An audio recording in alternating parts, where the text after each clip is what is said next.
You are welcome to this channel. Don't forget to like, to share, and also to subscribe to our channel.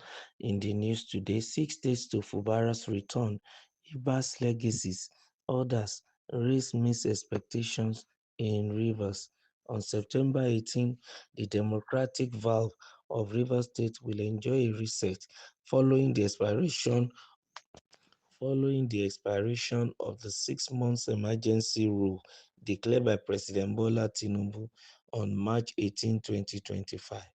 The Federal Capital Territory (FCT) Minister, Mr. Nyesom Wike, has hinted that after the August 30 local government elections, the coast was now clear for the suspended governor Siminalayi Fubara, his deputy Oyetungosi Odu, and the 32-man House of Assembly to return to their duty posts. Since 1999, Fubara is the third governor to vacate his seat over emergency rule after Joshua Dariye Plateau, May 2004, and Ayodele Fayose Ekiti, October 16, 2006. On May 14, 2013, then President Goodluck Jonathan declared a state of emergency in Borno, Yobe, and Adamawa over insecurity arising from the Boko Haram insurgency, but the governors and lawmakers retained their seats, like those before him who returned to their seats after the emergency rule. Fubara is expected to return to the Rivers Government House next week amid huge expectations. Currently, many Rivers people are disenchanted with the methodology of the Rivers Sole Administrator, Vice Admiral Ibas, retired, claiming that he has been arrogating to himself constitutional powers he did not have. Ibas had sacked and appointed members of boards, agencies, and parastatals, which his critics said were against the laid down instructions dished out to him by the President Tinubu when he was sworn in, without recourse to the impact of such decisions on the welfare of the people. Ibas came under severe attacks when he budgeted 24 billion naira, 30 billion naira, and 23 billion naira for CCTV installation, gunboats, and contingency, respectively, while the city of Port Harcourt retrogressed from its pristine position of a garden city to a garbage city. More than anything else, his conduct of the August 30th local government elections in the state, which saw the All Progressive Congress (APC) being declared winner of 20 and PDP People's Democratic Party declared winner of 3 of the 23 chairmanship seats, leaves so much to be desired about the role of the military officer, whose presidential brief was to restore peace in the state. Dr. Jackson Omenazu, Chancellor of International Society for Social Justice and Human Rights (ISSJHR), said during his tenure Ibas took constitutionality on his head. His supervision of the August council election marked one of the darkest chapters in Rivers' democratic history, according to the rights activists. The people of Rivers State abandoned polling units in silent protest, as results were predetermined and every council chairman was already known before votes were cast. Such a charade not only stripped the process of credibility but also cast serious doubt on Ibas' impartiality and commitment to the democratic order.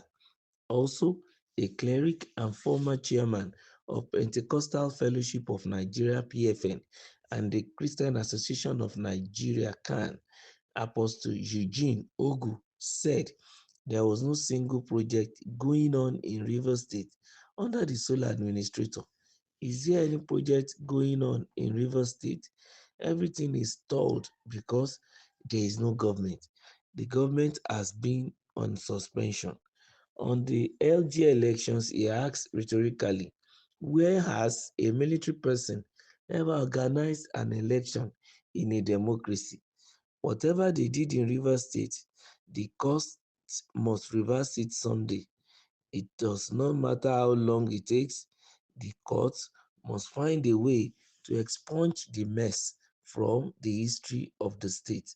Also, former media aide to then Governor Nyesom Wike in his first tenure, Okpunabo Inko Taraya, said when the sole administrator came to Rivers, he said the state was peaceful, contrary to public opinion. When he started to inspect projects, he said those projects were good projects and were almost 80% completed. Those were Governor Fubara'S projects. Now the question is, which project did Ibas initiate and embarked upon despite the billions of Rivers State money that has been frittered away under his watch? According to Nko Taraya, Vice Admiral Ibas will account for every kobo he collected from the federal allocation and the IGR. We all know what is happening in the state. Our internally generated revenue is over 20 billion naira monthly. The governor's budget was just 1.1 trillion. Ibas represented about 1.8 trillion or so to the National Assembly. Huge expectations agenda for Fubara. Nevertheless, Rivers people have raised high expectation for returning Governor Fubara and the assembly members to move the state forward in terms of infrastructural development and ensuring peace in the state. Many people and some Fubara'S loyalists have already dumped the PDP to pitch political tents with the new coalition, African Democratic Congress ADC, led by Wike's arch rival and former governor of the state, Mr. Rotimi Amici. A host of them are of the view that Fubara'S return will not add up to their political future. They admitted that with the local government structure now back to Wike's grip and the likelihood that the list of commissioner nominees will be handed over to the governor by the Abuja forces, it will be foolhardy to continue to look up to the governor for political salvation, one of the aggrieved supporters admitted. Both Fubara'S political associates and some rights activists in the state have distanced themselves from the excitement over Fubara'S planned return to governance, saying that he has been stripped and brutally divested of constitutional powers by the Abuja forces who crave to recapture the state for President Tinubu in 2027. We have been thrown under the bus. A popular activist who will not want his name in print volunteered. The governor has not given us any clue as to which direction to take. He keeps mute over everything and nobody knows what to do or where to go. In what looks like an agenda setting and the expectation of the Rivers for Fubara, the civil liberty organization CLO, Rivers State Chapter has called on the governor to strengthen his resolve in ensuring that the financial transactions of the emergency rule regime is brought under scrutiny. The Rivers CLO chairman Sonny Dada said Governor Fubara must probe the administration of the Solad. Rivers people deserve to know how their resources were spent under Vice Admiral Ibas during the 6 months of his rule. Don't forget to like, to share, and also to subscribe to our channel. Thank you very much.